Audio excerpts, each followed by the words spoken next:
Hey, what's up? It's DJ Smooth. It is the last show for November of 2025. And this week, Serato 4.0 was released out into the wild. It had been in beta for, I don't know, a couple months or however long they were testing it. And against my better judgment, I've installed version 4. So the big claim to fame here is kind of library changes, right? And so it's Thursday night. I am just about to go live here and start doing my weekly show. And but I thought I'd give you a kind of a quick little quick look here. I haven't changed much. I just installed this the other day. I've really only kind of played around with it for a couple of minutes. And so what I'm planning on doing here is I'll do the show tonight and then obviously a couple of hours of just cranking away on the new version here.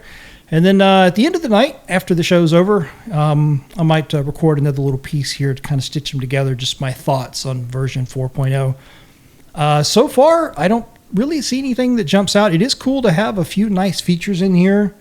There are a couple of things that sort of relate to, like the changes. It was all about the library changes on this version. A couple of nice little things about like having it analyze the tracks when they come in. Couple of other things. Mojax from BeatSource has already called out in his video on YouTube that the browse button is gone, which I never used that before, but I can see where some other people use it. They've made a couple of interesting things about the prepare window.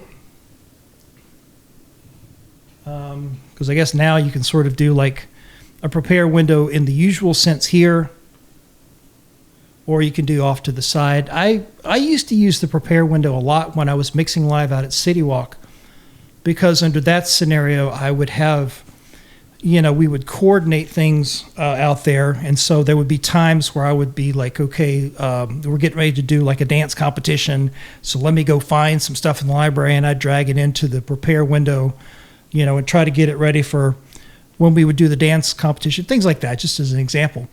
For what I do now, when it's just basically for this with the replay on YouTube, I don't really use this much anymore, but I can see where this would be an interesting little setup to where you can either do to the side or you can do it like that, the old school way.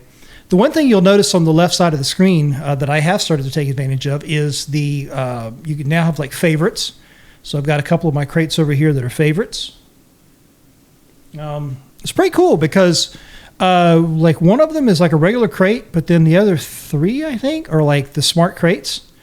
And so able to favorite those. And so that'll be kind of cool to see how that goes over the course of the night, once I actually get to start using the software and everything. But the one thing that I was sort of looking forward to that I don't think they did anything with yet, and hopefully they'll deal with this later on, is any of the like the changes to the beat grids. Like the beat grids are not always super accurate when it does the analysis on the file, and I don't think they've taken care of that. There's a couple of minor bug fixes in the release notes, but this was all about the library.